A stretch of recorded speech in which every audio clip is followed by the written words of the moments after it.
Well, most people don't think simple enough.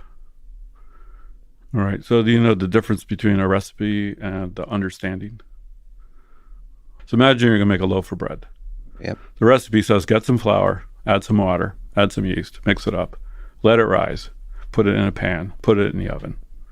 It's a recipe, right? Understanding bread, you can understand biology, supply chains, grain grinders, yeast, physics, thermodynamics. Like there's so many levels of understanding there. And then when people build and design things, they frequently are executing some stack of recipes, right? And the problem with that is the recipes all have limited scope. Like if you have a really good recipe book for making bread, it won't tell you anything about how to make an omelet, Right. right? But if you have a deep understanding of cooking, right, then bread, omelets, sandwich, there's a different, way of viewing everything. And most people, when you get to be an expert at something, you're hoping to achieve deeper understanding, not just a large set of recipes to go execute. And it's interesting to walk groups of people because executing recipes is unbelievably efficient if it's what you want to do. If it's not what you want to do, you're really stuck. Does it every stage of development, deep understanding on the team needed? Oh, this goes back to the art versus science question. Sure. If you constantly unpacked everything for deeper understanding, you never get anything done.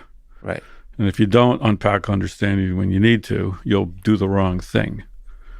But with deep understanding, do you mean also sort of fundamental questions of things like what is a computer, like, or why, like the why questions? Why are we even building this, like of purpose? Or do you mean more like going towards the fundamental limits of physics, sort of really getting into the core of the Well, science? in terms of building a computer, think simple. Think a little simpler.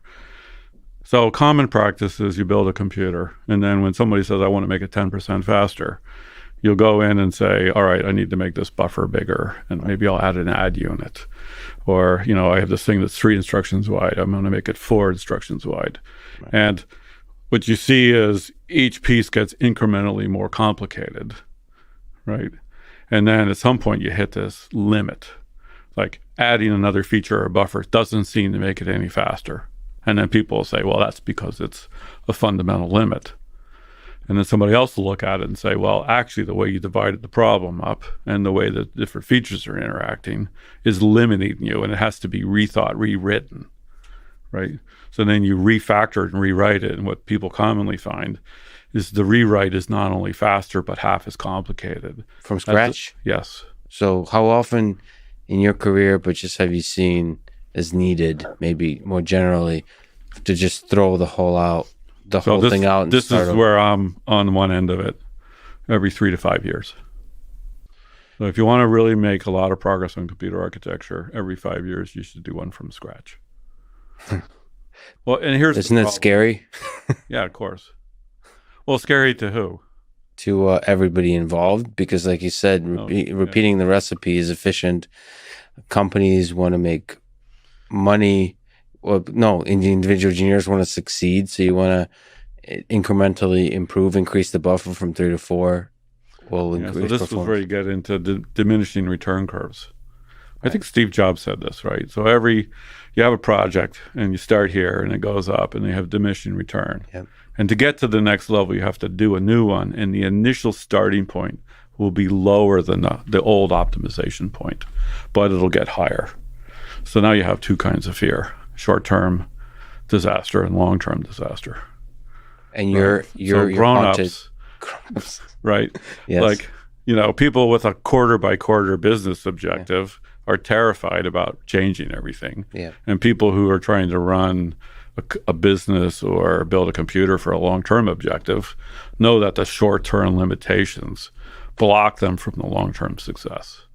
So if you look at leaders of companies that had really good long-term success, Every time they saw that they had to redo something, they did. And so somebody has to speak up. Or you do multiple projects in parallel. Like you optimize the old one while you build a new one. But the marketing guys are always like, promise me that the new computer is faster on every single thing. And the computer architect says, well, the new computer will be faster on the average. But there's a distribution of results and performance, and you'll have some outliers that are slower. And that's very hard because they have one customer who cares about that one.